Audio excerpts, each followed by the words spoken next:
just made the list. The doctor will see you now. I'm better than you, and you know it. There we go. Hello, everyone, and welcome to Around the Ring. This is episode 266, and I am your co-host, Justin Hensley, and joined, as always, by Steve Long. How's it going, Steve? It's going good. It's going good. It's been a long week. It's been a rough week, but yeah, it was still a good wrestling week. Watched some New Japan. Watched some AEW. Didn't watch any Impact. I've kind of more or less given up on that for reasons that we spoke about offline. It got to the point where, like, I don't have a whole lot of time to watch multiple promotions. And as I started watching more New Japan, I was like, well, you know what? One of them's going to have to go. And I ultimately made the decision. Unfortunately, I'm just not going to – I'm going to follow what's going on in Impact, but I'm not going to make too much of an effort to try to stay on top of the weekly shows. Yeah, I mean, that's – you could always check out stuff that sounds interesting too. You don't have to watch full shows. Yeah, well, I'll probably still watch Bound for Glory. Yeah. So I really like that pay-per-view, actually. Yeah, my weekly viewing this week was a little light again. A lot going on here in the home life, so yeah, it's, gonna have some dental work done soon, so that took up a lot of time this week. But we do the best we can with the time that we're given, and I figure we could talk about the wrestling we did see and what we did enjoy. So, absolutely, that's what it's all about. Yeah. So were there any headlines worth noting this week? Sure, there looked like there were a couple interesting headlines. Stemming, I'll say these are probably like the biggest news stories of the week. So we'll mention them separate from Dynamite, but AEW just announced their new women's championship, and this is the TBS championship that was kind of hinted at online. Rumors had been circulating for a while now, and this is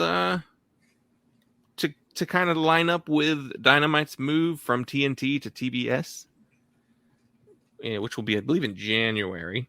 That's right, January 5th.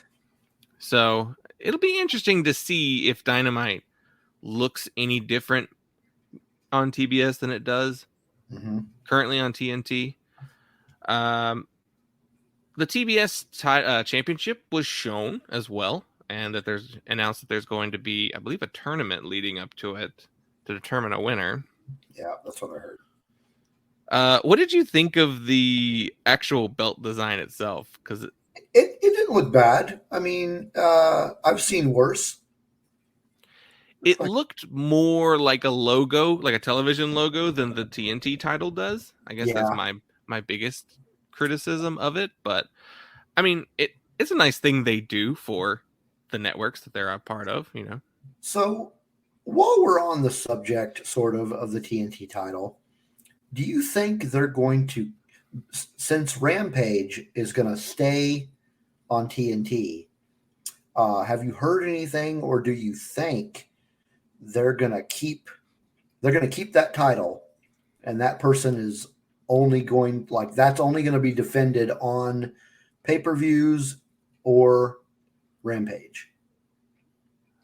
Yeah, I haven't heard anything definitively one way or the other, but I would assume that's the case. Yeah. Currently, we've not really had to experience this with this network yet or this promotion yet, because they've only been on the one network. Right. I don't believe they've ever defended the TNT title on Dark or Elevation. I don't think they have. If they had, it was like a quick one-off little thing. So, yeah, I can see pay-per-views and Rampage being the only place that the title's defended, which it makes sense. Yeah, which makes Rampage more valuable of a show, too, I think. Yeah, agreed. Which also then in turn means probably the TBS championship won't be defended on Rampage ever. Probably not. Wouldn't make any sense. Yeah.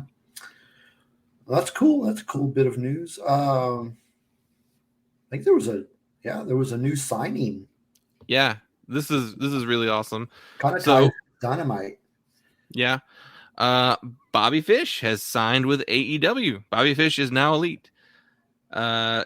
Stemming out of his match with Sammy Guevara on Dynamite this week for the TNT Championship. What's that? So, which we'll probably talk about here in a few minutes. Yeah, I figure we'll probably do like a rundown more so whenever we get into Dynamite and get into our thoughts on the actual match itself. But this is exciting. It's funny that it just took one match for them to decide to sign him, but it's a good sign. I mean, he's got a lot to offer. Yeah. I got to imagine Adam Cole might have had something to do with that as well. It's very possible. I mean, really, Nick and Matt probably had something to do with it as well. That's true. They are very familiar with Red Dragon. Yeah. Which is promising for the future in case someone like Kyle O'Reilly ever gets free of the WWE. Yeah. Which I could see happening as well, depending on what happens with NXT 2.0 going forward. But right, I've not heard glowing things about 2.0, but yeah.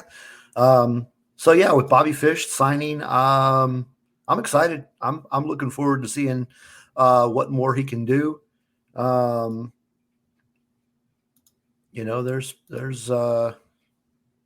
There's a few wrestlers in AEW that I'm kind of looking forward to seeing him go one-on-one against with. So oh yeah, there's plenty of good matchups there for him. He has a lot to offer too, as far as being an older wrestler. I believe he's 45 years old. Is the thing I read, which in wrestling terms is on the higher side as far as Bobby Fish is. That's what I heard. Wow. I mean, I can double check that information real quick. Let's get the old Google here and see what it says.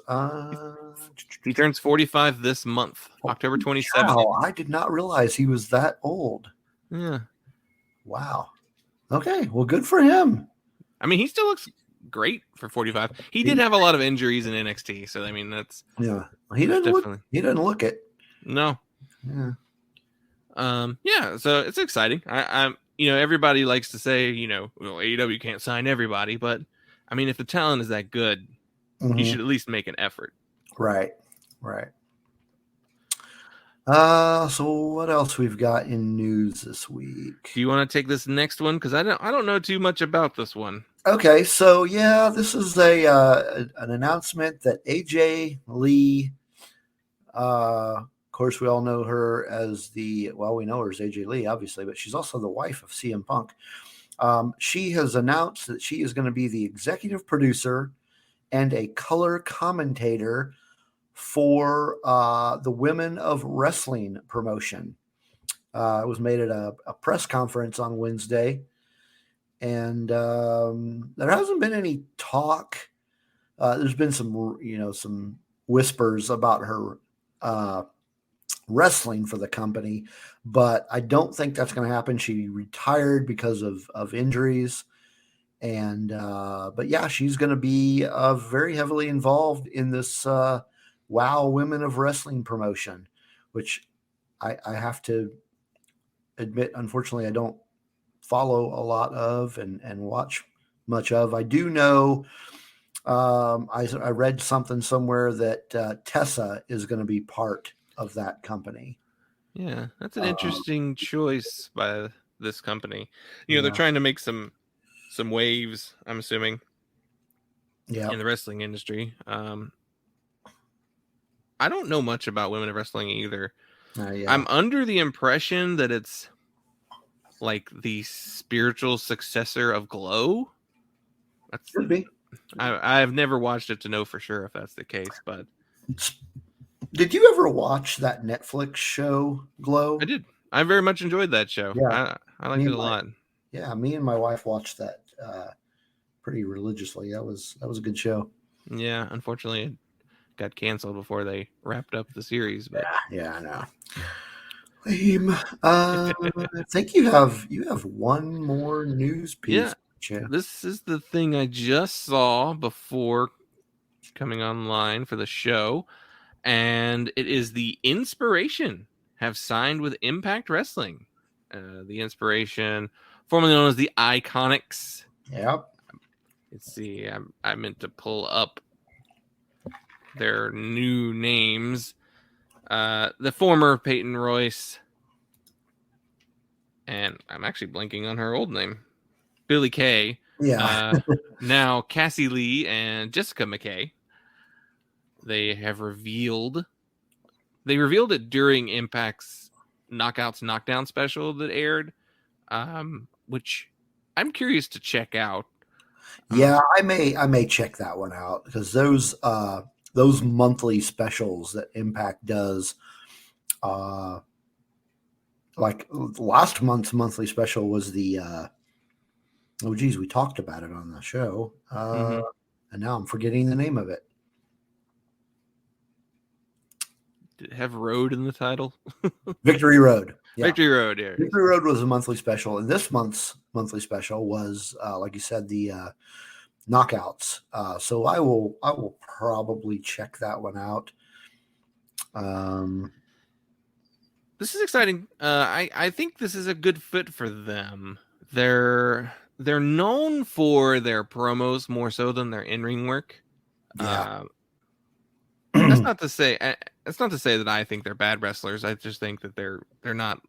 I think their talking ability outshines their in-ring ability, but I think Impact is a good place for them because they actually have a dedicated, women's tag team championship that's, pretty well established. Yeah. And, AEW doesn't have that. And so there's definitely more of an appeal for a package deal like these do. Now, that's not to say there's no chance they'll ever show up because there's a good working relationship between Impact and AEW. So, Yeah. And then, of course, Sean Spears is married to Cassie Lee. Yeah. So it's exciting. I think it's a good spot for them. I'll look forward to seeing at least their first promos in this new company. I think they're genuinely one of the best talkers in women's wrestling. Yeah, I think this is actually a better fit for them than AEW personally. Mm-hmm. Yeah, because as of yet, there's not a women's tag division in AEW. Not to say that there won't be, but it just seems like putting them on AEW, it doesn't feel like there's really a spot for them right now. Not especially since they're also now going to be focusing on launching this TBS championship and having a mid-card women's championship.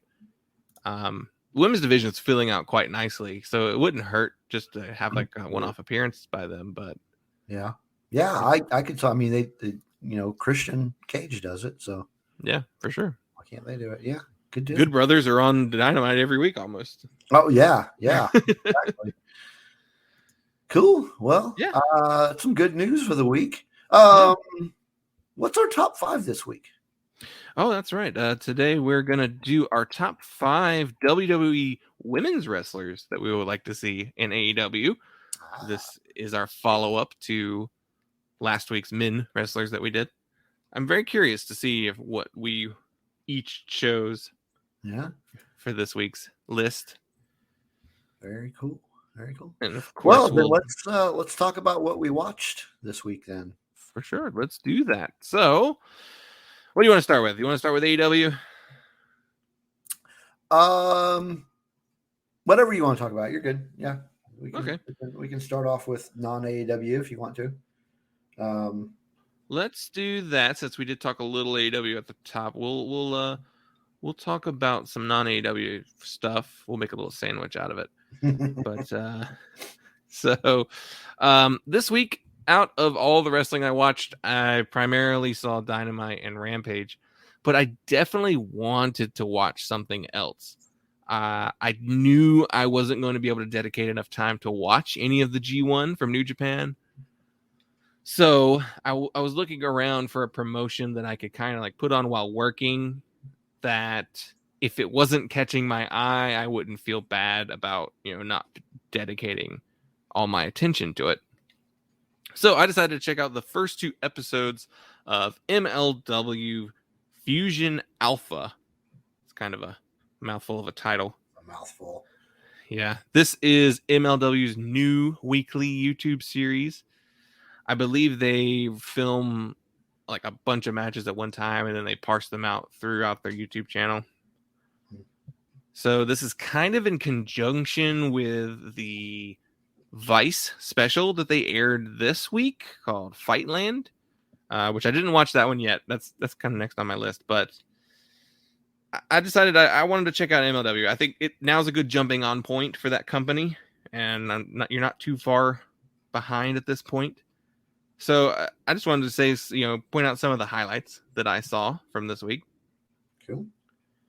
The very first episode of Alpha featured a bunkhouse brawl match between Team Filthy and the Von Erichs.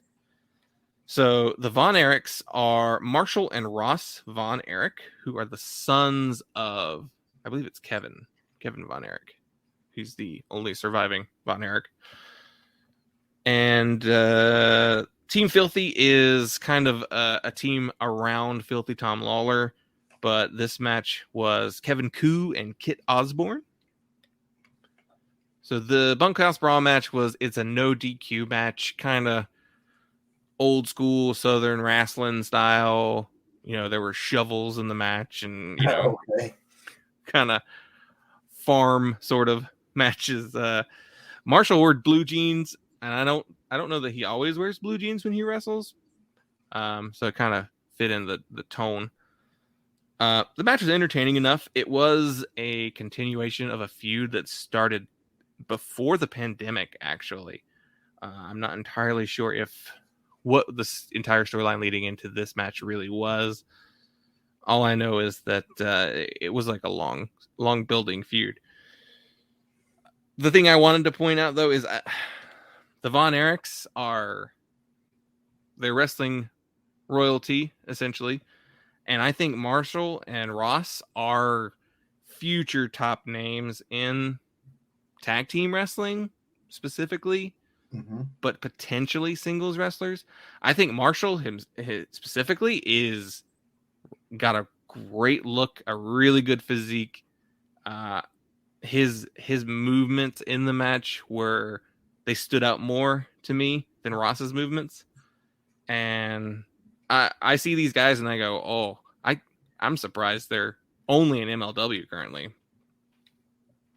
Are you familiar with them at all?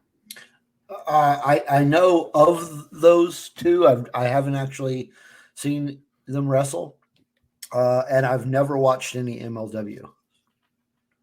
It's a very interesting promotion because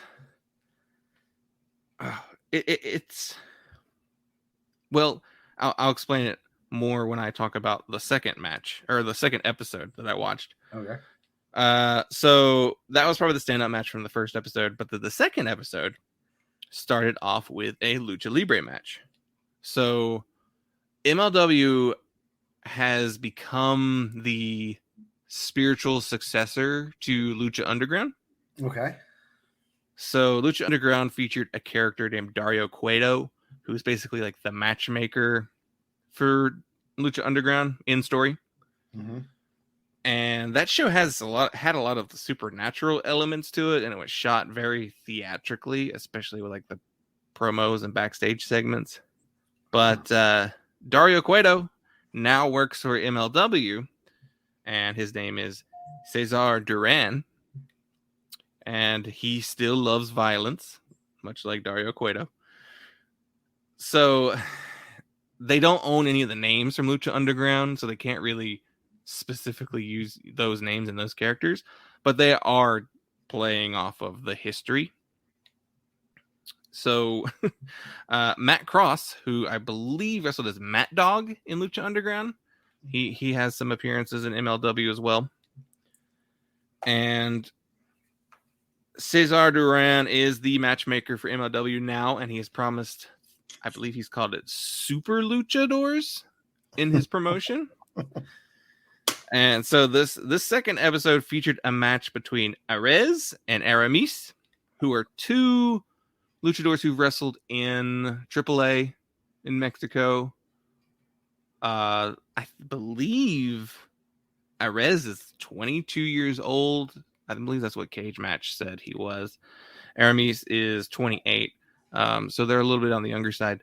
But this match was fantastic. I'm a huge fan of Lucha Libre. These two guys put on a killer, 15 to 20 minute lucha match. Just fast paced, really great spots in it. The announcers tried to kind of give you a little bit of backstory. They said that these two were proteges of Conan, who is also involved in MLW.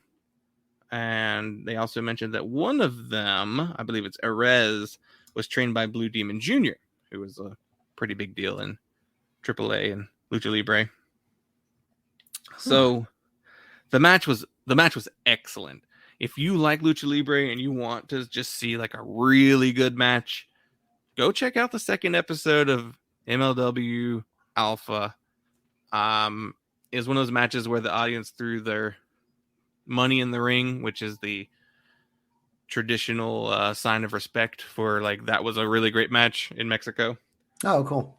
Yeah. So I really enjoyed these shows. That episode also featured a match between Filthy Tom Lawler and Alexander Hammerstone. It was a pretty good match. I like Filthy Tom Lawler. He does some work with New Japan Strong. Okay. But this is a company that I want to actually keep my eye on. It's an easy show to watch. The episodes are only an hour long, so it's kind of like Rampage, whereas it's pretty quick. There's only 3 matches an episode. I am going to check out the Fightland special they did for Vice this week. I think this is one to, if you want to watch more wrestling but you don't have a ton of time to devote to New Japan, this would be a good one to watch. It's probably more entertaining for me personally than something like Impact or Ring of Honor's weekly television. Mm-hmm. So I think, it's an interesting company. I think they're doing some good things. So maybe, I might give it a shot. Yeah, I'd you mentioned AAA. I'd heard a couple of things about it recently. Because Lucha Brothers are actually the current AAA tag team champions, which makes them tag team champions in 2 different promotions. So that's pretty cool. And I really like me some Lucha Brothers. I heard that they had a match last night in AAA as well. It was between them, and I'm pulling it up right now. It was between them and Laredo Kid and I'm blanking on his name. He is the Viking wrestler. El Vikingo, El Hijo del Vikingo. I think that's his name. That match supposedly is fantastic. So I'm going to try and hunt that down and watch it before next week, because Lucha Bros are, I think we both agree, they were probably the best tag team in the world currently. Well, you had Young Bucks at number 1, I think, right? I thought I had them at number 2. So maybe it was we both picked Lucha Bros. I think it was Lucha Bros. I'll have to. Yeah. But that's cool. I'll have to check it out. But what did you watch this week? I mean, other than AEW, I watched some more New Japan, but I am not nearly as caught up as I would like to be. They're currently they are on, their last episode was the 9th, and I started watching the 8th, October 8th. and I haven't got the days. One of these days I'm going to figure out what the days are. I've just got the dates. Part of the problem that I have found so far with the G1 is that it's harder, at least for me, to watch the B block matches as opposed to the A block, because there's really not a whole lot going on in B block that I'm all that interested in, except for Okada. Mm-hmm.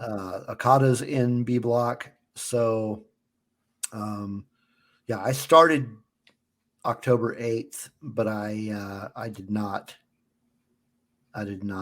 finish that. So I've got some I've got some stuff to catch up on, because the newer actually it's not on New Japan World yet, but I think there's a isn't there a no, there's not one on the 10th. Okay, there was one on the 9th, which is A block, and then the next one doesn't come out until the 12th, which is actually the 11th, I think our time. So I might get caught up on it this week, but so I watched a lot of New Japan, and there wasn't really any standout matches per se. I enjoyed all of the Kenta matches that I watched. Mm-hmm. I'm really just for entertainment value. I'm really liking the matches that I see with, what is his name? This is how new I am with New Japan. I can't remember the names. It's the dude he's entertaining. He's kind of a jester. He's is it Yano? Yep. Toriano. Yep. Yeah, I like watching him, not so much for his in-ring ability, but just what he brings to the match is always entertaining. I'm still remembering the match that he had against Kota Ibushi, and he put the bag over his head, and he's entertaining. I like him, but I like the Kenta matches because I just love to watch him wrestle. I'm a big Yano fan. He's a controversial figure for a lot of people who watch New Japan, especially the G1. There are some people who outright can't stand him and his matches, but I don't know. They're just fun. Yeah. They're entertaining. Yeah. Obviously he's not a superstar at his in-ring ability, but that's not always what it's about. No. It's more about telling a story than anything. Yeah, exactly. But you know what's funny is I think he is considered a much better wrestler than he shows in most New Japan matches. Yeah. He used to be a heel as part of Great Bash Heel with Makabe and Hanma. And they were known as hard-hitting, really stiff, violent wrestlers. So it's very funny to me that he started his career as just a brutal, hard-hitting wrestler, and evolved into this comedy wrestler. Yeah. So on the subject of New Japan, I don't know if you remember me talking to you about this earlier in the week, but I've got some questions about New Japan. Okay. And this may be something, this may end up being a segment for a while, because I'm still trying to learn. But okay. So here's, let me make some folks understand. I can easily look this stuff up. Sure. I just think it would be interesting to talk about on the show. Okay. So the championships, you got the belts. Why are they called IWGP championships and not New Japan Pro Wrestling Championships? Yeah, so the IWGP, I believe it stands for the International Wrestling Grand Prix. Yeah, believe. I did see that, but I'm like, why is it that and not just New Japan? So it's this kayfabe, I believe, wrestling organization. It's a governing body, is how they describe it. Okay. So they're just New Japan titles, but they want to give it this more. They want it to seem more realistic by having like Okay. the athletic commission approves this type. Like how in like a lot of you used to see a lot in American wrestling talking about how wrestlers had like licenses to, work Yeah. as in that state, or like, oh, he doesn't have a referee's license to, to call this match. So it's kind of in that lane. Okay. That makes sense. That actually makes the belts more interesting. Mm-hmm. I With think they used to go by a different name. I think Noah uses something called GHC for all of their championships. I'm not 100% sure. 100% sure what New Japan used to call theirs before they went to. Okay. Well, cool. Well, if you were wondering that as well, then there's your answer. My other question is in regards to one of its titles or former. Mm-hmm. Why did New Japan get rid of its Intercontinental title?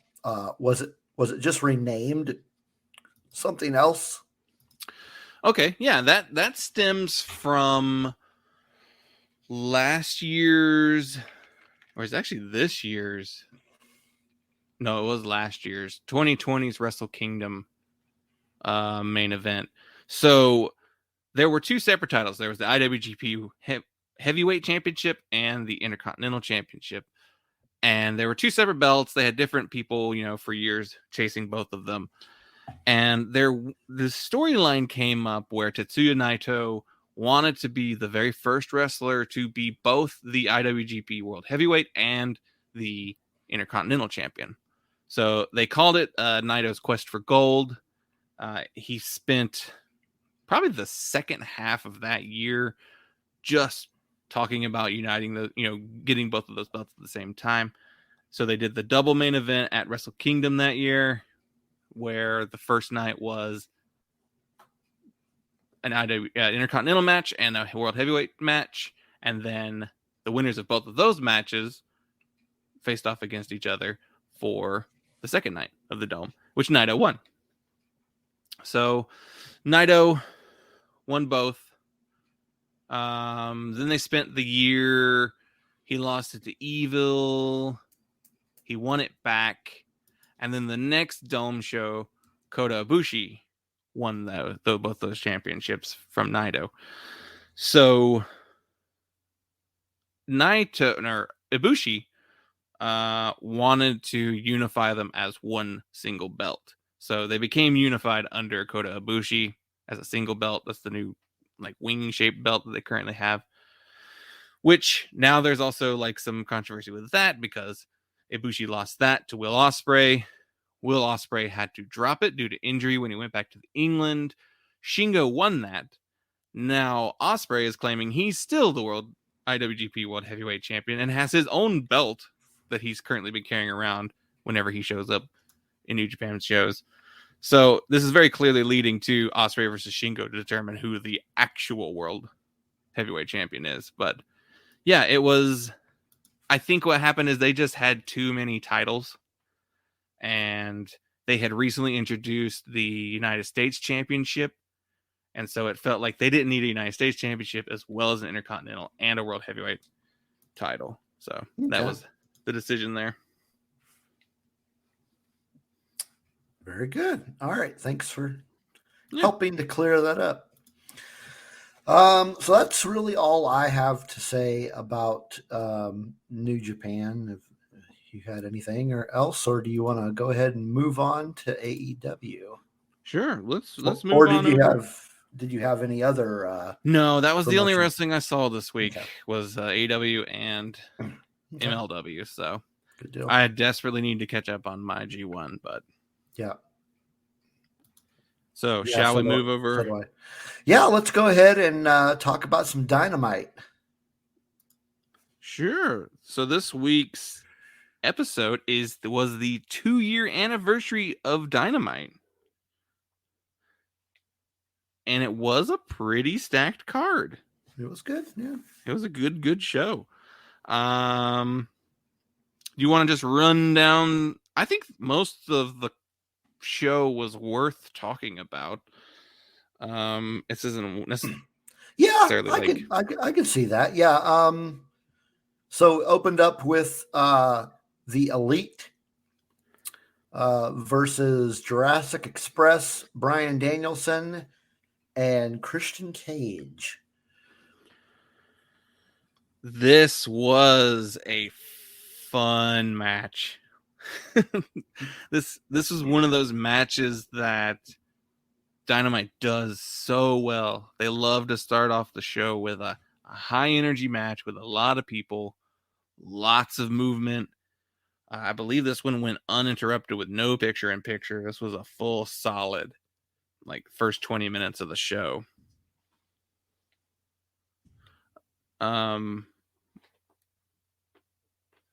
Just a really, it's a great way to start off and show what your company is kind of made up of.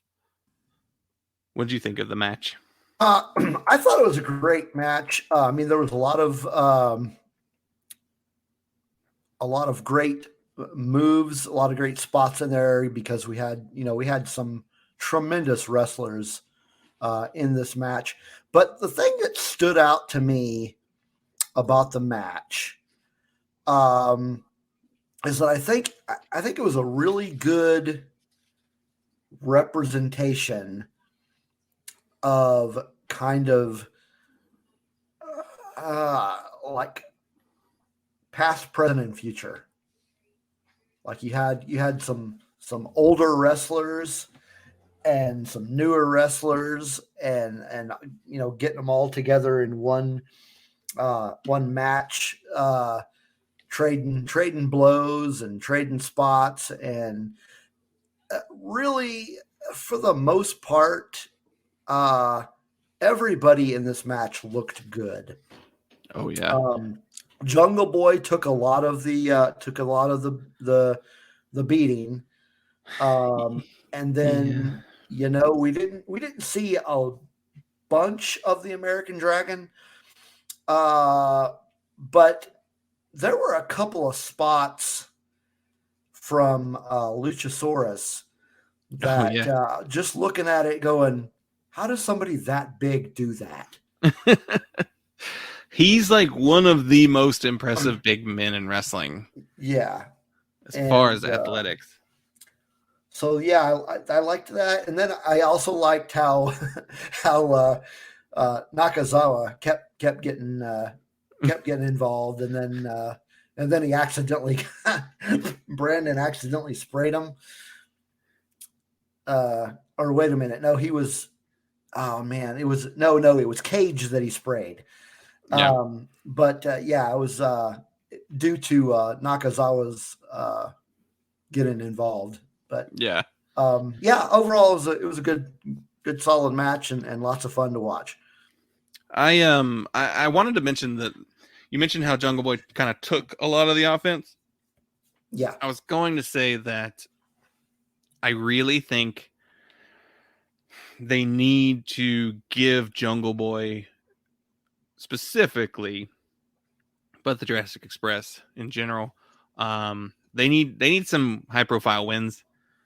They've kind of lost almost every major thing they've done. They had the match with the Young Bucks that they lost it was for the titles and they lost, or it was for the tournament actually. That's what it was, and they lost that match. They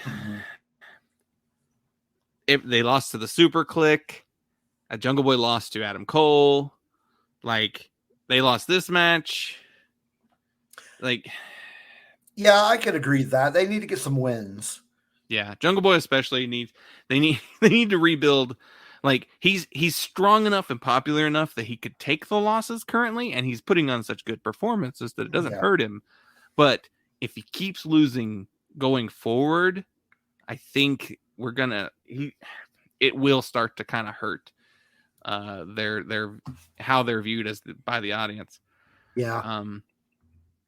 I think Christian Cage is kind of the odd man out of this group. I agree. He doesn't seem to really fit into the storyline. No. And I suspect and kind of hope that this is the case. It kind of feels like Christian Cage is probably going to turn on Jungle Boy, which I would actually welcome. I've always preferred Christian as a heel. You know, his infamous run with Edge, they were heels the majority of the time. His solo run in WWE, he was mostly a heel. There's the Captain Charisma aspect of his character. I think most of his best work is heel work. So he's getting overshadowed by some of the other bigger names that have come into the company since him. And he's had a good run as a babyface, but I think it's time to go heel because I think we'd get more out of him. I think he could help elevate Jungle Boy. And if Jungle Boy ultimately wins that, feud, then that would definitely help his place as well. So I think there's something brewing there. I hope that's the case. But I think they need to shake things up a little bit with that pairing there. Yeah. Yeah. So let's see what was the next match? The next match was Sammy Guevara versus Bobby Fish for the TNT Championship. Yeah. And this, of course, was after another great CM Punk promo. Yeah. Good CM Punk promo, a good Jon Moxley promo. That was a little sort of just the backstage promo teasing his match in Philadelphia.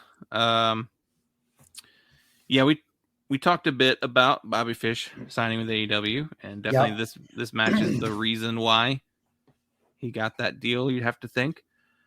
He looked great in this match. Honestly, I think this is the best he's looked in years, honestly. So I think he looked better in this match than he did in his NXT run. I think he was sidelined with a lot of injury in that run, but he was also overshadowed by the people he was teamed up with, I think, at times. He's got a very unique style. I do really love these wrestlers with martial arts backgrounds because it makes their movements very unique in the ring. And this is good. It definitely, they leaned on Bobby Fish's history of wrestling in New Japan. They actually got use of their original Red Dragon theme music from Ring of Honor, which I was shocked when that happened because I was like, what? I know this song. What is this song? And then the singing started. It's like a Misfits style, like vocal style to that song. Yeah. And it's like, oh wow, that's their Ring of Honor theme. And I believe they used it in New Japan too. So I was very happy to see that. Apparently that was like a last minute approval. Like they had a backup song in case they weren't going to get the permission to use that one, but eventually they got it. So, that was fantastic. I think the match was really good. Bobby controlled a majority of it, which is good because you want a guy coming into the company to look really strong, but you also don't want him to like overshadow your champion, especially if you're not ready to take the title off of him. And honestly, I'm not a big Sammy Guevara fan, but I actually think I enjoyed this more than his Miro match. Well, what did you think of it? So starting off, just you mentioned the theme music. I really hope Bobby Fish keeps his theme music because I really like it. Just something about it. I don't know. I just like it. The match, I thought it was good. Fish looked really, really solid. I really liked the kind of the back and forth of the, like, you've got this mix of this grappling, more combat style wrestling, mostly ground based, versus this like fast paced offense of Guevara. And I thought it was a really great mix, especially between these two. And I would agree with you that this is probably one of the better Guevara matches I've seen. They really made each other look good. And this was a good, solid match that both guys got some good offense in. And I'm just, like I said earlier, I'm really looking forward to seeing more of Bobby Fish. And there are some folks I really am interested in seeing him wrestle. So yeah, I'm looking forward to. I'm glad he got signed. Yeah, me too. We actually passed over one little segment that I had a lot of fun with. It was the Arn Anderson on Cody's lawn burning the Nightmare Family tracksuit. So Arn, I guess, is leaning into this more aggressive, violent part of his persona. I guess you used to see this more in his, NWA days, early WCW days.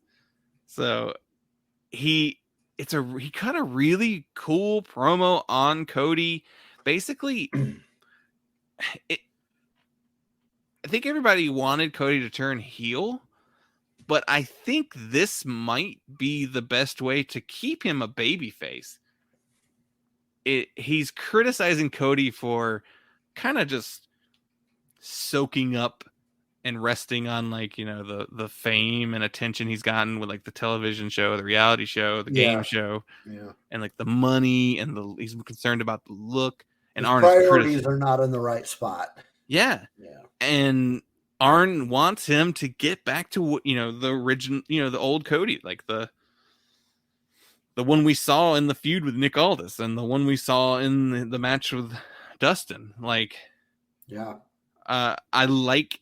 I can see this now keeping Cody babyface in a way that the audience will then now be back behind him.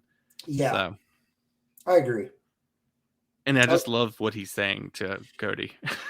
Yeah, that was a fun promo out there on his lawn, burning all his clothes. That was great. Yeah. So after the TNT match, we had another America's Top Team segment. I'm still not a fan of these segments, but the only thing that would make me like this is if this leads to a major Scorpio Sky push. Scorpio Sky was kind of the focus of this promo. Yeah. I would completely agree with that. I am not a fan of this angle, but agreed, if it gives Scorpio a push, then it will be worth it to me, because when I first started watching AEW, like back 2 years ago, I didn't know who he was. I was not aware of his history. Just, he was in this tag team of folks that I didn't really know. And he was actually one of my favorites on the roster. So yeah, if he can get a push, I'm all for it. Otherwise, this is boring promo work for me. Yeah. If it leads to Scorpio Sky, in a feud with Sammy Guevara and maybe potentially winning the TNT Championship, it'll all be worth it to me. Yeah. If it's just a promo or a program to get Jericho to wrestle a UFC guy, I'm not interested.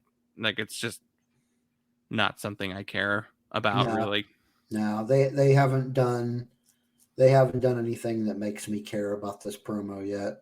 So yeah. So next was the match between Darby and Nick Mm. Camarado. Yep. Nightmare Factory, I believe, which is so funny. They're still calling it the Nightmare Factory, but Cody and his group are still the Nightmare Family. I mean, I get it. It's because it's also Cody's wrestling school that QT kind of just, teaches, but it's weird to call them that. Anyway, I do like the Nightmare Factory guys. I would like to see more from Aaron Solo and Nick Camarado. I think they're still kind of green, so they've got a little bit more, time to grow as wrestlers. I'm disappointed about the Anthony Ogogo thing because it seems like he's not really coming back. I don't know. I mean, maybe he could later. I don't know if that's a COVID thing.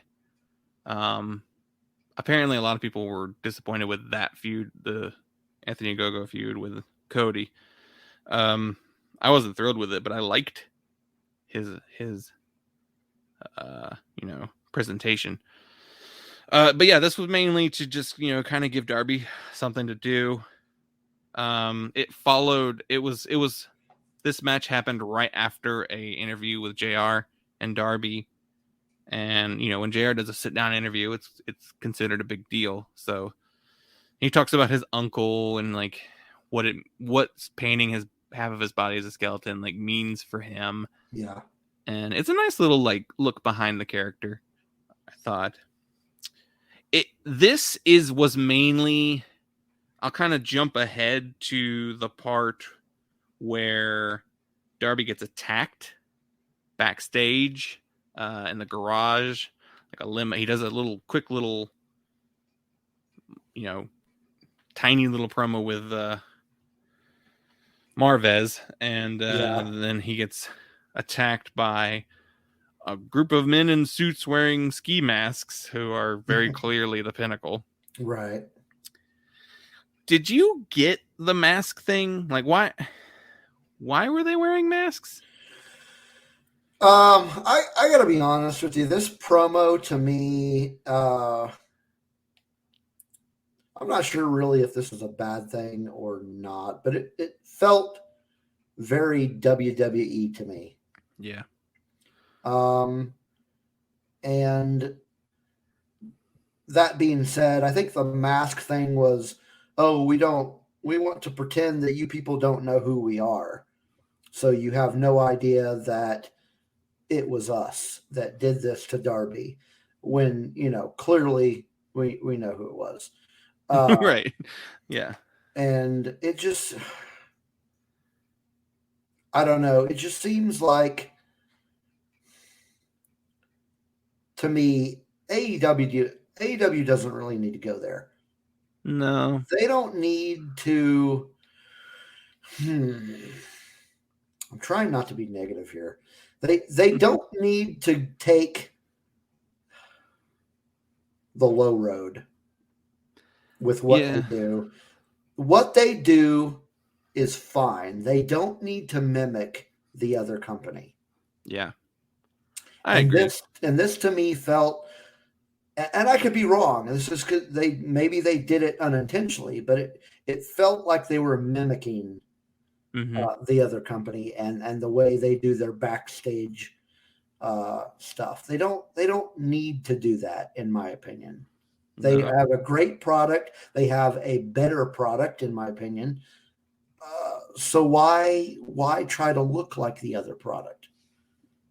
And that was my thought too. Like it just looked like how a WWE segment looks, which I get. There's only so many ways you can shoot a parking garage segment.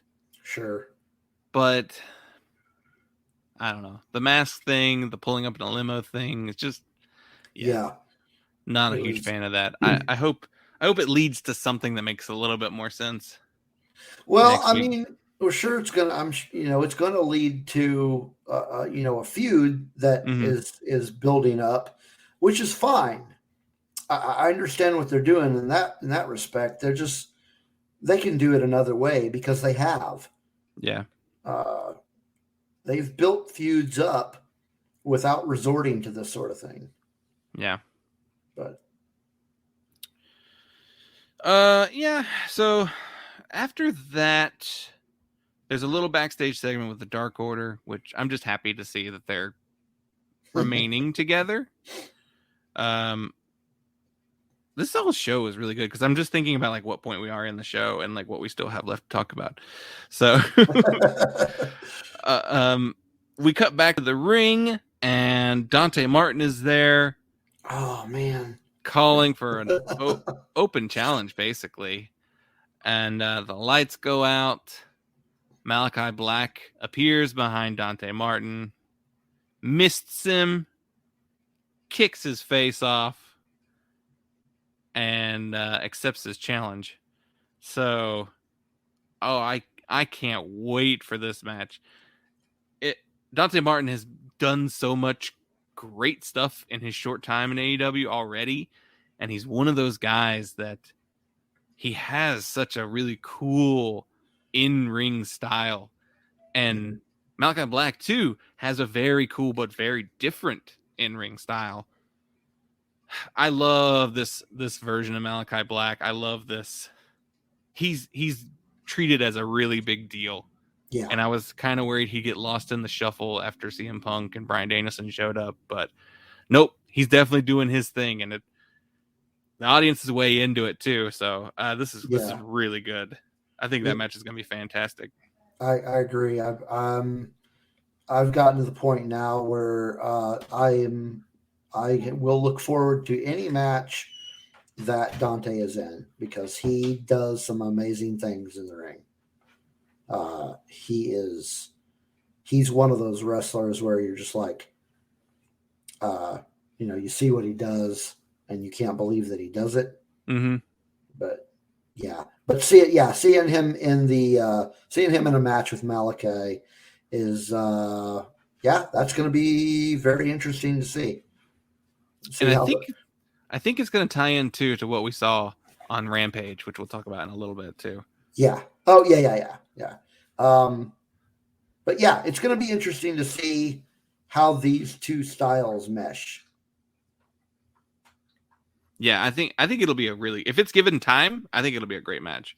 Yeah. Do you want to take the next match?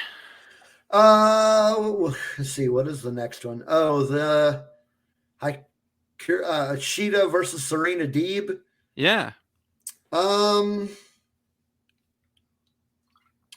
If Hikaru Shida wins, she'll be the first woman to win 50 matches in AEW. Yeah, I mean, that was an interesting angle to go. But I don't know. Part of me had a really hard time caring. Really? Like, okay. But that's I'm not sure. It's the thing. I'm not super familiar, number one, with Serena. Oh yeah. And so they just kind of threw this together. So it wasn't really a match that I had much invested in. They made me care about it. See, I don't know. I didn't get much on that end. I didn't really care too much about it. Now the match itself was really good because you've got two very good technical wrestlers, and they had a good chemistry going on between them. I think. And part of this will come up in the discussion about the ladder match, but I think I felt like this match went longer than it was supposed to. It definitely felt longer than this match, this placement on the card usually goes, because it was very much like, wow, this match went for a while, and we still have a really big main event to do tonight. Yeah. So I'd agree it probably went a little long. I think they just wanted to give two of their most talented in-ring women wrestlers a lot of time, though. I do differ with you on this segment because I really enjoyed this. It going into it, I was like, oh yeah, Hikaru Shida, she used to be AEW Women's Champion. That was cool when she was, and then she kind of disappeared after she lost. I know she's been on Dark, but not a lot's happened with her on Dynamite in a while, which I think was a major failing of AEW. I think she should have been inserted into some maybe non-title programs with other wrestlers instead of being set on the, kind of the back burner. With Serena Deeb, I really was not familiar with her prior work. I really only became aware of her during, I believe it was a Mae Young Classic that she was involved with. And I thought she did a really good job in that. But it was her NWA Women's Championship run that I was like, this is cool. She is an excellent professional wrestler. Yeah. Yeah, from a technical standpoint, it was a really good match. I just wasn't invested in it. So I think it was one of those matches where it was like, I think everyone just thought, foregone conclusion, she's going to win this match. She's going to get that trophy. And the choice to have Shida lose that seemed a little weird. I really liked it because I think it helped put over Serena Deeb as like a top heel in the women's division because she worked heelish in the match. She hit Shida with that trophy, breaking it. Yeah. They kind of just were like, I wouldn't call it a swerve, but it was don't just assume this is what the outcome is going to be. Yeah. I can see that. I mean, Shida's going to probably get this trophy. She's probably going to have another match with Deeb and win it so that she does get that 50th win. She'll still get that credit of being the first, but it was just a nice little way to like boost an angle and I think give us, it might give us a full gear match. I think it could be another really fun match. Just throw her in a match with Sky Blue. That'll get her a win. Yeah, but it's not as impressive to get that win on someone who they signed as a big deal, but has yet to really be given any opportunity to shine. Exactly. Yeah, I was really looking forward to seeing what she could do, and so far I've seen her job out. Yeah, time after time. Every appearance she's made, even the Battle Royal, she was gone. She was the first one eliminated. Yep. There's a Leo Rush backstage segment that he extends an offer to Dante Martin, and I'll talk about that on the Rampage segment. When we get there, we'll get more into that one. Let's talk about that ladder match. Oh my gosh, that ladder match. Let me start off before you begin with what you have to say about it. But I thought this was too short. I agree. It was very short. I think it was there to do one thing. Yes.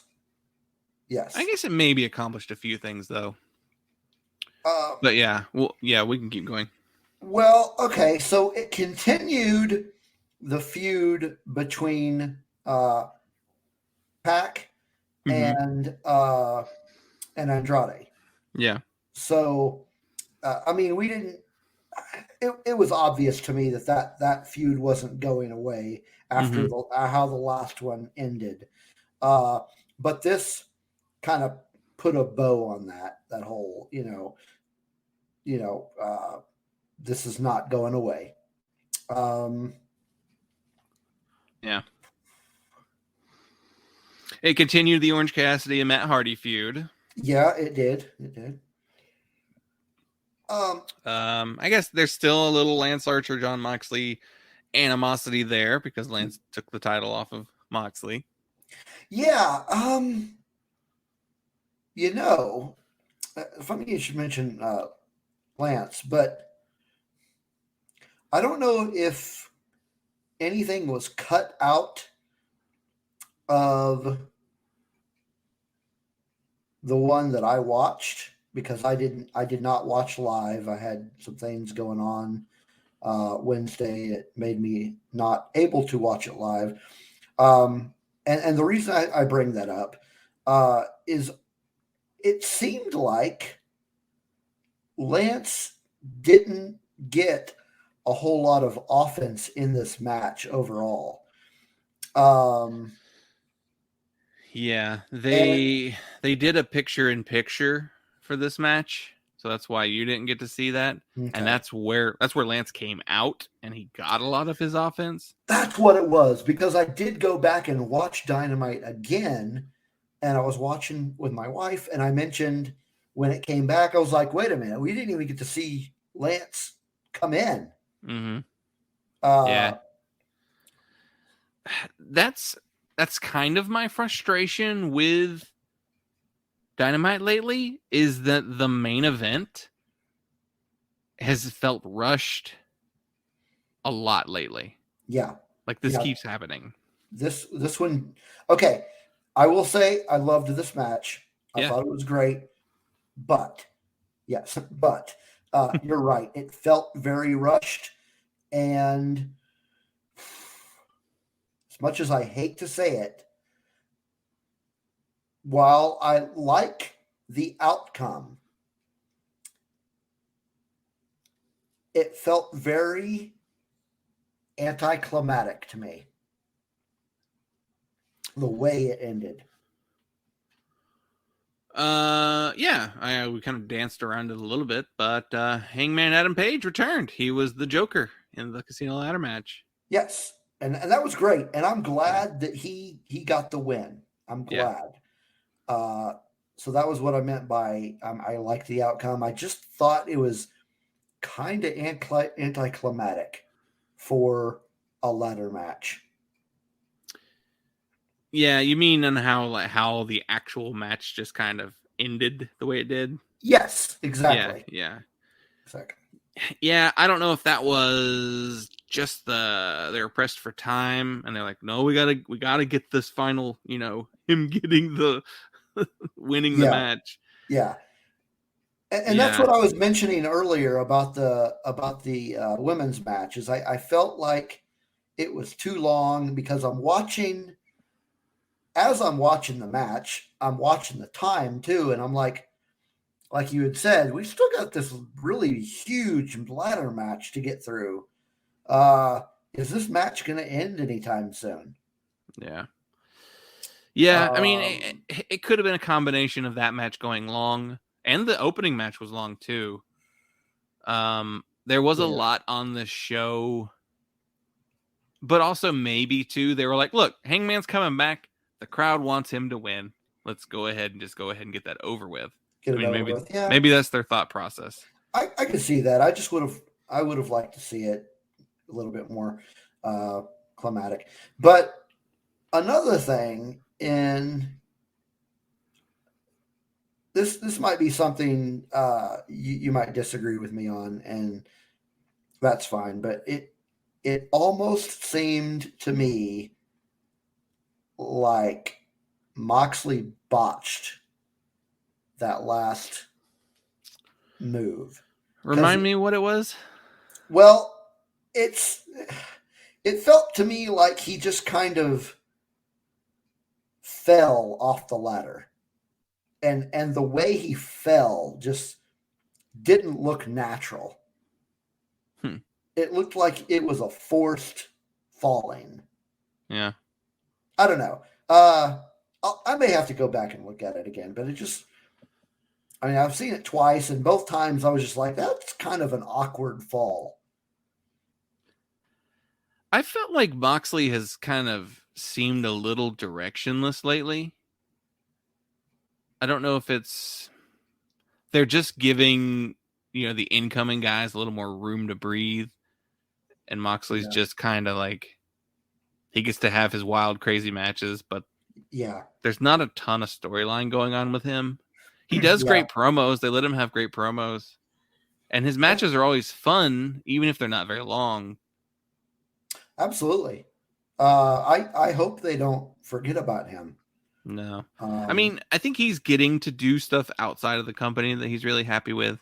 I believe he just beat Nick Gage in a GCW match. Was that I don't know if that was a championship match or not. I don't It remember. might have been. I don't remember hearing anything about it. I mean, I remember hearing about the match, but I don't remember if that was a title match or not. Yeah, but I mean, I'm happy Hangman's back. He now has this opportunity to face Kenny Omega. Yep. And you know, we talked about it, saying about when is the time for Kenny to lose this title to Paige. Mm-hmm. I think it's coming very soon. Yeah. I'm thinking maybe Full Gear. Yeah, I could see that being the place it happens, because didn't they claim that Full Gear is named after Adam Page? I don't know exactly what the history on what Full Gear has to do with Adam Page, but yeah, no, I don't know. But also the Dynamite following Full Gear is in Virginia, which is Page's home state. So if he doesn't win it at Full Gear, maybe they'll do a TV match in Virginia and imagine him winning it there. I don't know. I don't know what they'll do. I don't know.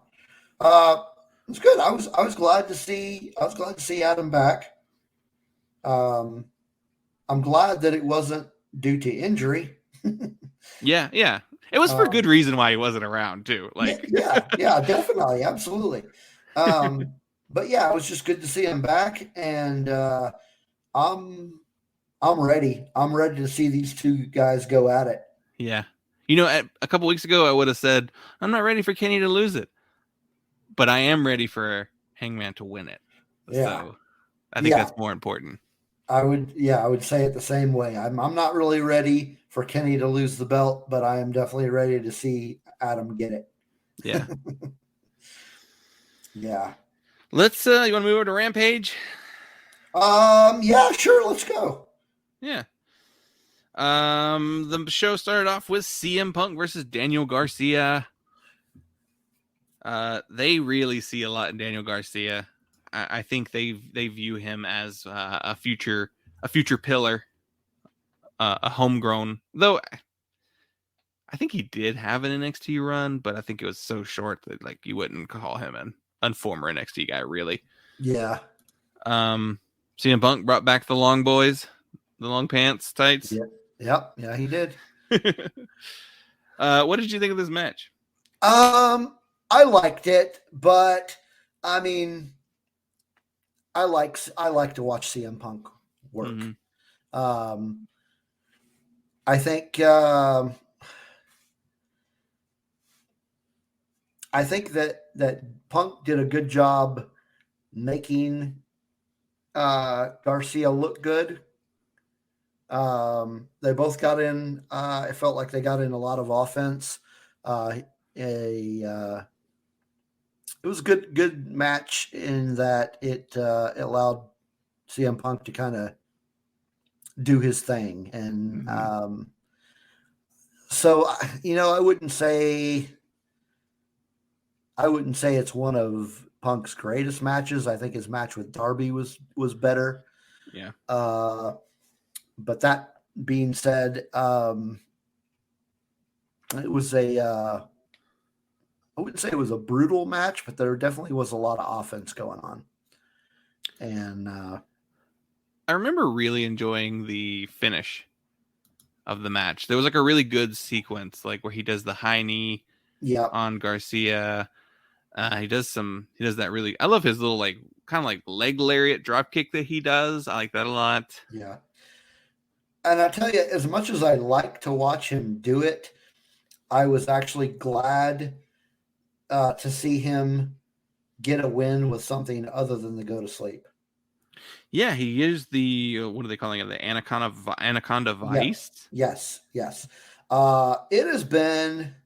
I mean, obviously, it's been 7 years, but even before then, it has been a long time trying to remember the last time that he won via submission. And I don't remember when the last time was, but a lot of it could just be the fact that he hasn't wrestled in 7 years. So Yeah. maybe he did it right before he left, but I don't remember him winning by submission. So I thought that was a nice kind of cherry on the top for his win. I was really surprised at the end of this match that we didn't get him being assaulted by a certain team. 2.0 or Team Taz? Team Taz. You know, it's strange. It feels like they're moving on from this. Yeah, and listening to the commentary, specifically from Taz, during this match, he was giving Punk a lot of compliments for his work, and I was like, "Don't you hate this guy? You're supposed to be the anti-Punk on the commentator team, and you're giving him." You're giving him a lot of love, which I'm fine with. It seems kind of awkward that you just had this feud with him, and now, that's like you said. Is that feud over with now? It feels like it. It doesn't seem like there's a reason to pick it back up. I am curious too, though. They were in the middle of the Brian Cage feud before, and the main event of the show, we could mention it now, was the Philadelphia Street Fight between Ricky Starks and Brian Cage. Fine match. I actually really have not much else to say about it. I wasn't super impressed with it. I wasn't disappointed with it. It was what it was. Enough said on that one. I wasn't overly impressed. I wasn't overly disappointed. Just like you said, it was a decent match. It was all right. I'm curious if they wanted to go ahead and wrap up that Cage feud, get it done with, because they were in the middle of it. And maybe now it will return. Because I really do want to see Ricky Starks go up against CM Punk. I think that would be a really good match. Yeah. And it would really help put over Ricky Starks. I mean, he's a really good talker, and I think he'd have some good promos against Punk. Oh, yeah. I mean, just based off of this match, I can't see that this feud is over just yet, because when it all comes down to it, he didn't win this match by himself. Yeah. So I got to imagine that's going to be part of the storyline. You know, yeah, you won, but it wasn't really you that won the match for you. Yeah. It was one of those finishes that was like, it did feel like their feud is going to continue, which. Yeah. But that being said, I completely agree with you. I want to see Starks and CM Punk wrestle. Side note, I did watch right before we started recording, I did watch Ricky Starks' match from Dark 2 weeks ago against Darius Lockhart. Okay. I really love Darius Lockhart. I've seen him locally. He's a North Carolina guy. I think he's from Greensboro originally. I've seen him live a couple times. Every time I've seen him, I was like, this guy's so good. I hadn't seen him in a minute. And so like this match on Dark was a little bit of a surprise to me, because he got a lot of offense against Ricky Starks in that match, but he also wrestled a very technical mat-based style that was reminding me of like a Zack Sabre Jr. or Jonathan Gresham style match. And I'm curious because he used to be a little bit more,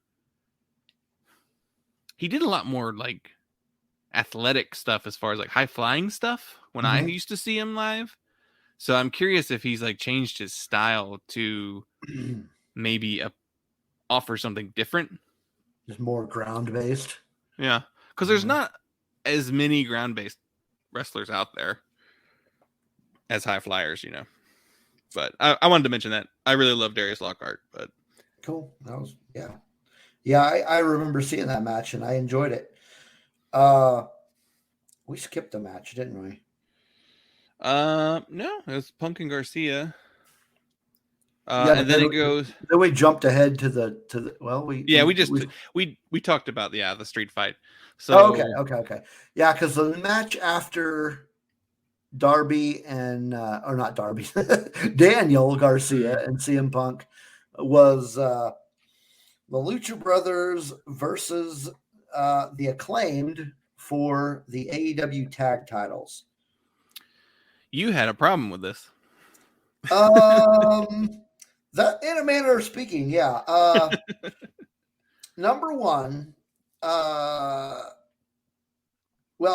I'll just start off with the elephant in my room. The Acclaim has no business being in the same ring as the Lucha Brothers. Sure, completely different styles, and sometimes that works really well. Didn't so much in this case. It just seemed so like the Lucha Brothers, the best tag team in the world, and you put the Acclaimed up against them for the titles. I mean, I hate for these words to come out of my mouth, but this was probably the most boring Lucha Brothers match I've ever seen. It was not my favorite. Yeah, I agree. I mean, okay, aside from the fact that I just don't like the Acclaimed, honestly, Caster gets on my nerves. But they just don't have the skill set, in my opinion, to be going up against a team like the Lucha Brothers. And I think that's fair to say. They are much less experienced than the Lucha Bros. And also they're not brothers who've been wrestling each other since children, so. Yeah, and they just, I mean, you've got the Lucha Brothers who, it's usually upon the more experienced team to make the lesser team look good. Mm-hmm. It's like you can only do so much. When I see the Acclaimed, I see a lot of potential. I don't love watching their matches. I don't want to be super negative on them because they are younger. Sure. They're green. That's fine. I just don't think they belonged in this match. Yeah, I don't know that it was necessarily the best spot for them. Maybe it was just to kind of give them a little bit of a, look, they're in the ring with these well-known wrestlers, just to kind of make them seem like a bigger deal. But yeah, I don't think anyone expected them to win. So. Oh, no. Yeah. But yeah, so that's all I have to say about that match. I didn't enjoy it. I did want to mention the little backstage segment with Lio Rush. Yes. So, it was last week we were introduced to his LBO character, the leveraged buyout gimmick.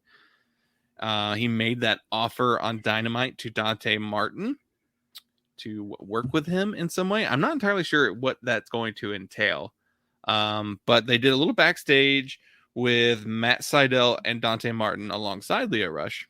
Yep. And so Lio Rush told Sydal he could get him a match with CM Punk next week. And if he could do that, then I guess Sydal will give his blessing for, Dante to work with him.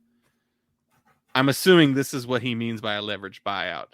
He's buying out Matt Sydal. yeah. By getting him a match with Punk. I thought that was an interesting little backstage segment. That was good. This could go one of two ways. If this leads to Lio Rush maybe being more of a manager type role, I could understand his deciding to come back after talking about retirement. But at the same time, if this leads to a match between Dante Martin and Lio Rush, I think that's an excellent match to have. Although it's not going to happen first, it would be interesting if it turns into a match between Lio and Punk. Yeah, that would be cool too.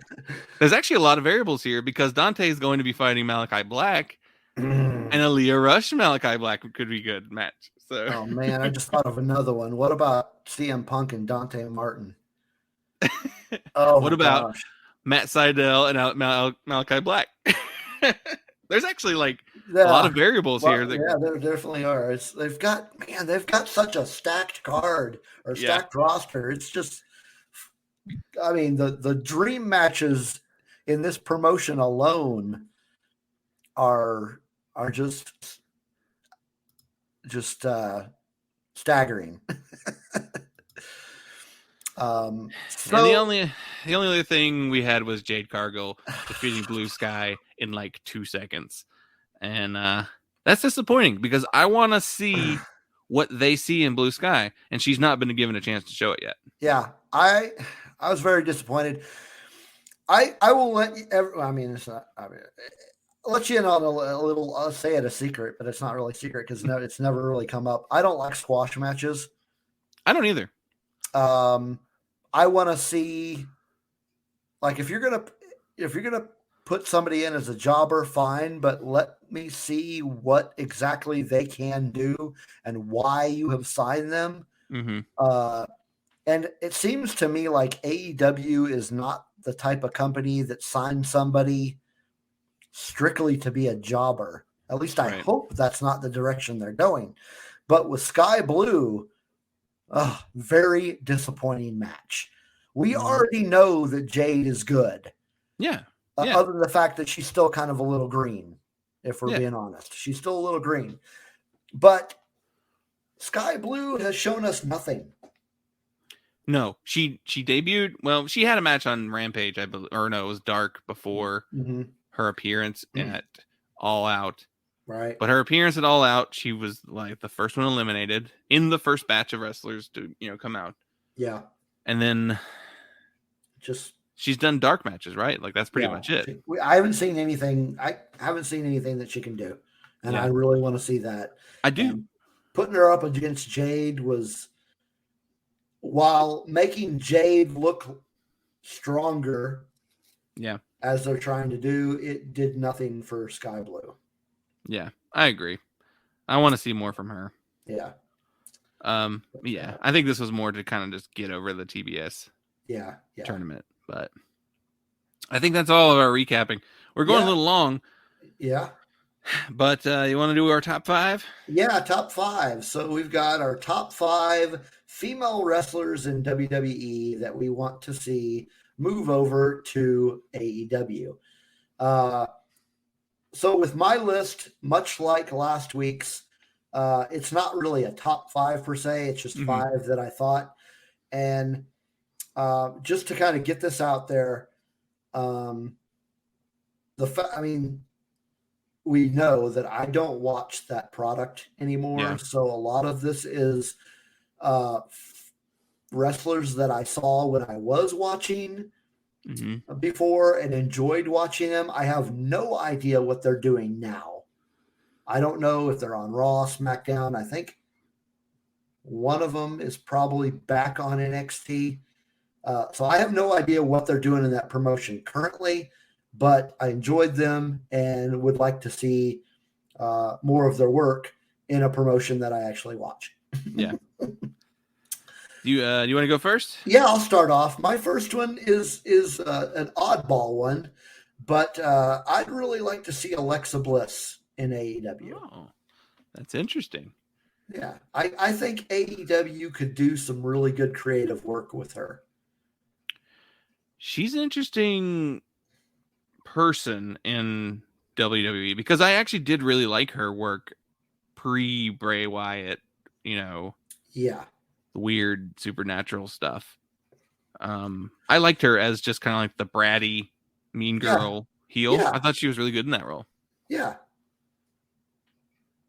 And her work rate isn't, I'm not going to say she's a 5-star wrestler as far as like having the best matches, but she's good at the matches she has. I enjoyed watching what she did. Yeah, I thought she's a better talker than a wrestler, but as a wrestler, she's good. Yeah, exactly. Yeah, good wrestler. That's exactly how I feel about her. I mean, she's not, she's not a C minus wrestler. No. But she's a very good talker, and that makes what she does interesting. Yeah, for sure. So, I mean, as equally as important, I think, as in ring. So. Yep. Uh-oh.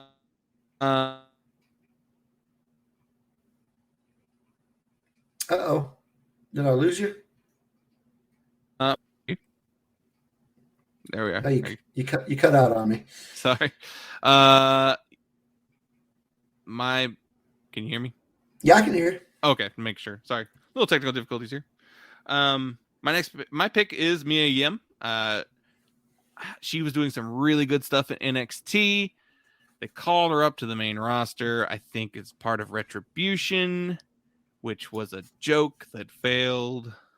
And it's unfortunate because Mia Yim is a really great wrestler. She's really talented and kind of has she's like a harder hitting women's wrestler. Mm-hmm. I think she would have some really, really fun matches in AEW. I think she would help really round out that division.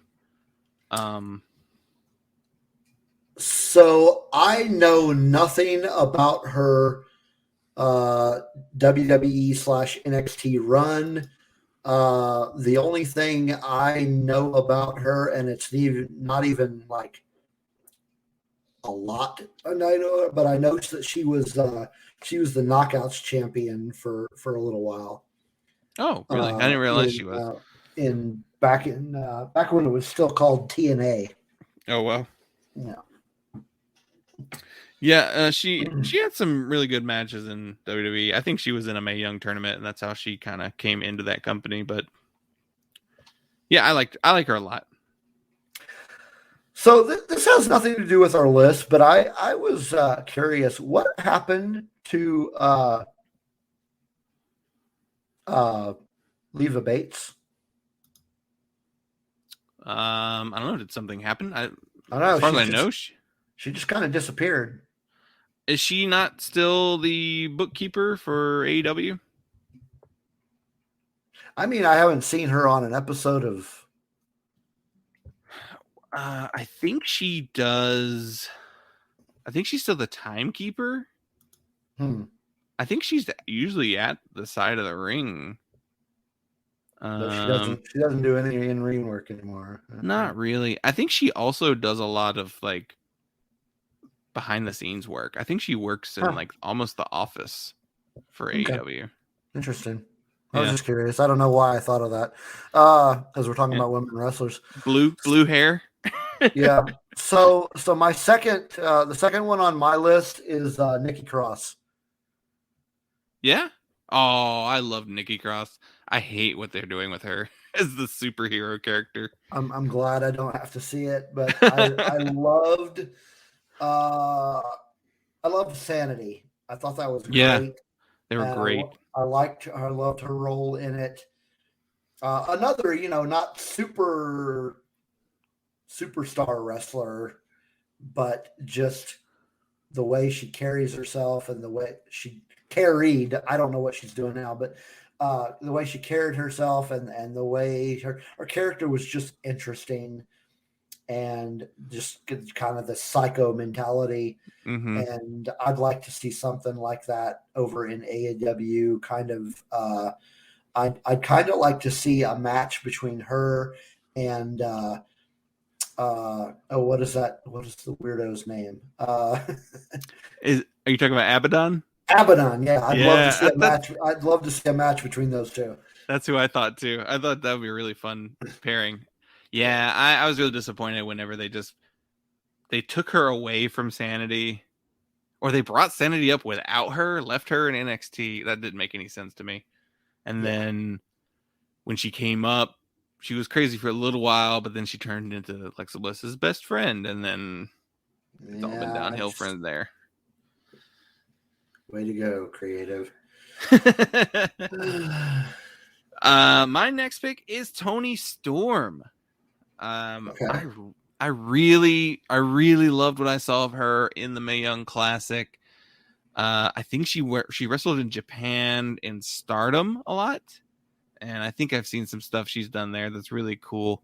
She is someone who is weirdly, I guess, she used to be part of NXT UK, which I think if you're like a pure wrestling fan, that is the branch in the WWE to watch, because that's where they allow the most like just in-ring work. It's the least sports entertainment-y portion of the company. Okay. She spent a lot of time there, and then she came over to the US side of NXT, and she was good there, but I think she was injured for a minute, and then now she's on the main roster, and I don't know what they're doing with her there. Like, I think she's just one of those, like, here she is, and that's it. Yeah. Not surprising. Yeah. Next on my list is Rhea Ripley. Oh, yeah. She is just, as a wrestler, she's just fun to watch. She's very talented. I think her in-ring ability is pretty high up there as far as now. When I was watching, she was still in NXT. Yeah. So I haven't seen any of her main roster run, but I loved watching what she did in NXT. I thought she was a very talented wrestler, and I would like to see some good creative get a hold of her and kind of push her even further than she could be. Yeah, she was really good in NXT and NXT UK. Her feud with Charlotte was, I think people considered it a letdown. I don't think they had the chemistry, but yeah, she's another one that's just like Tony. It's just like she's just kind of lost in the shuffle up there. Lost in the shuffle there, yeah. Yeah. My next pick is Frankie Monet. So she is the former Taya Valkyrie. She is married to John Morrison. Oh, really? What is she doing in WWE? Well, they re-signed her husband, and then she just recently joined the WWE.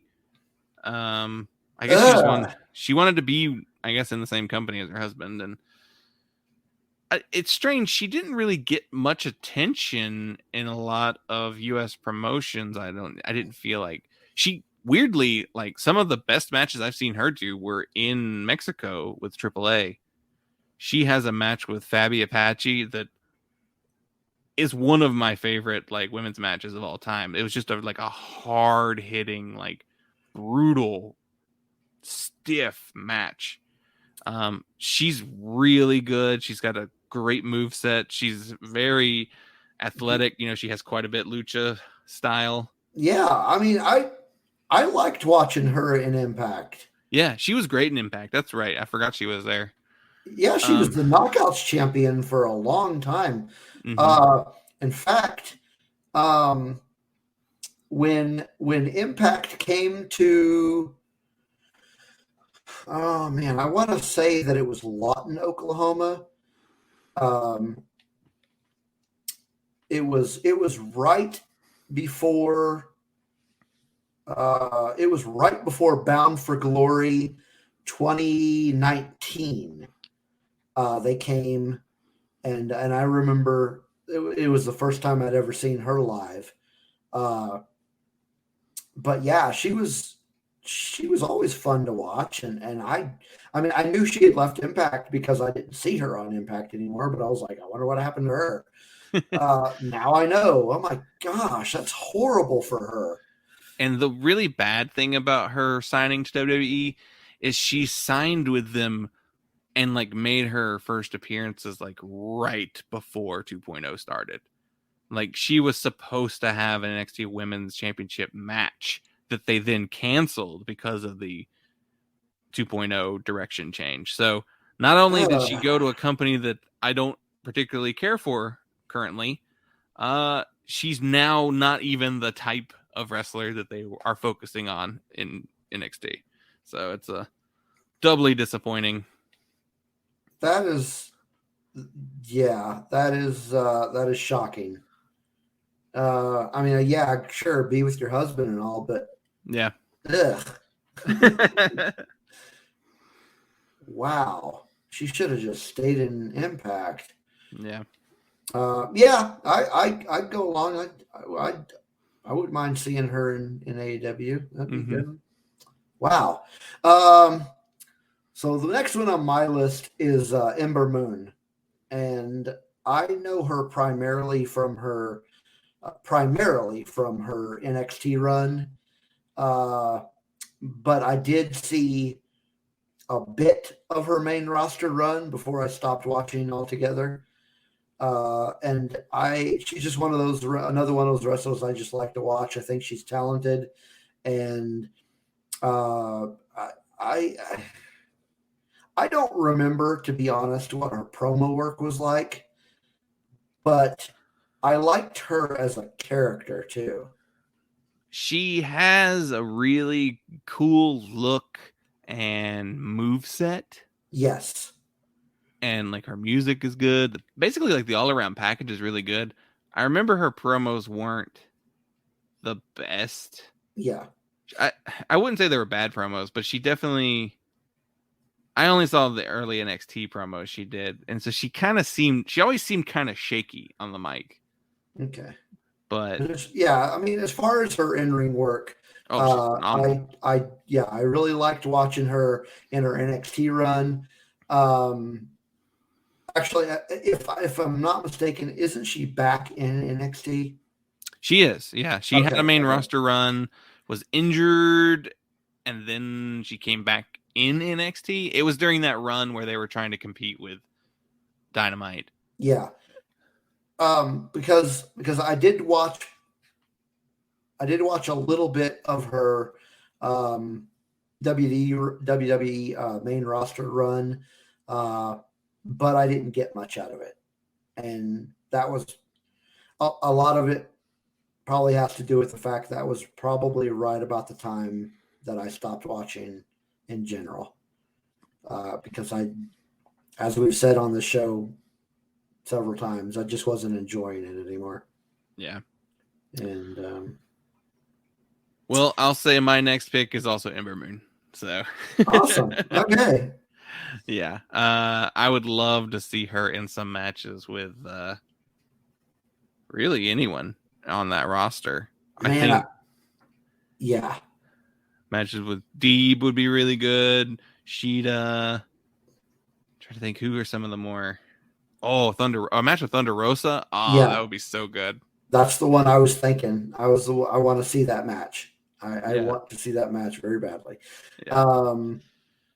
Yeah. My last one is we talked a little bit about this prior to recording, and I mentioned that I had a couple that were I was debating on even including them on the list because to be honest, neither one of them are probably ever going to leave WWE.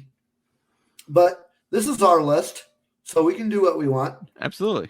And so when I tried to decide between the two that I had, I basically just picked my favorite out of the two. And my last one on the list is Becky Lynch. Yeah. As far as female wrestlers go,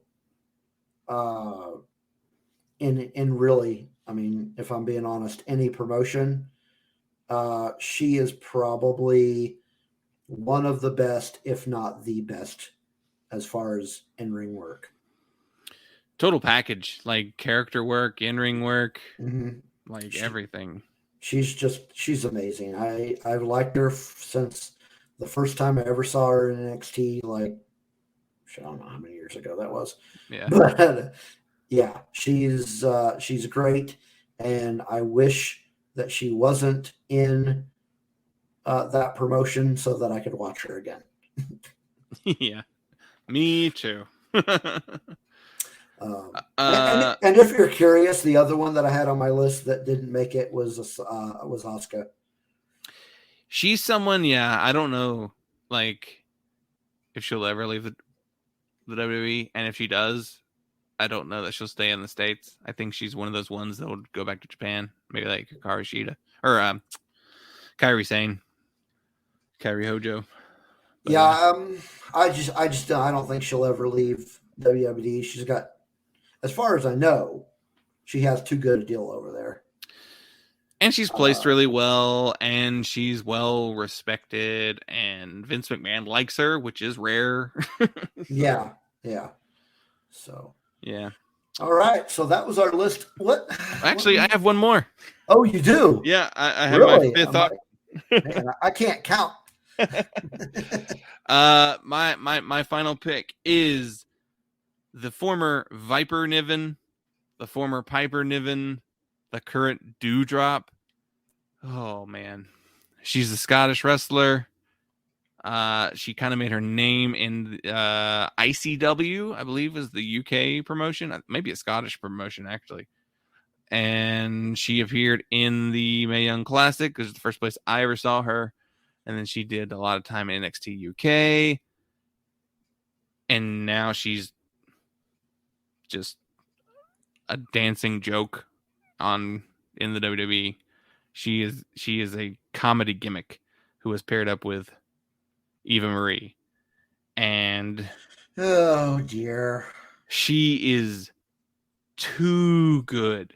She is one of those all-around total package wrestlers. Like, she has a unique look. She has a body type that you don't see a lot in women wrestlers. She is so athletic. She's powerful in the ring. Her promo work is impeccable. There are some really great promos from her. I think she's the most wasted wrestler on the WWE roster currently. Men or women. Like, she is way better and way more deserving of what she is given. And Vince McMahon just thinks of her as a comedy character. Unfortunately. That's disappointing. But yeah. Not disappointing, but not surprising. Yeah. Because he's just not he's not what he once was. No. He did some really great stuff in the past. He just he's lost touch. He has, and he won't let go of any creative control, which is the main problem, I think. Yeah. Well, cool. But now that's it. That's our 5 female wrestlers from WWE we want to see move over to AEW. Next week, what is our... I don't know. I don't think we decided one. What are we doing? Do you want to do the G1? Favorite wrestlers do you want to see in the G1? Oh, wrestlers from other promotions we want to see in the G1. Yeah, let's do that one next week. Okay. Any promotion in the world, too. It doesn't have to be any promotion. Yeah. One company or the other. Any promotion. Stipulation, maybe they have to be active. They have to be active and like never have participated in a G1. Okay, that's going to be a problem then. Because I don't know the history of the G1, so I don't know who is in it already. I mean, it's probably just as simple as Googling wrestler and G1. So yeah. If you get matches, then you'll know. Wow, this list may actually take me the entire week to come up with them. Wow. Well, I'll give you a couple that you don't need to worry about. You don't have to worry about Shinsuke Nakamura, Finn Balor, Kenny Omega. That might be. Let's talk about that offline. Yeah. Awesome. Well, thank you. Right. So that's our episode for today. Thanks for tuning in, and make sure you check us out on Twitter at Around the Ring OK. And follow me on Punk Lotto Pod and my personal Twitter, which is JuiceFaceKilla. And and you can follow my personal Twitter at Otter272. Or my other podcast at Rogue #1 Radio, just Rogue and the numeral 1 Radio. Yeah. But yeah, tune in next week and see what we have to talk about then. Goodbye.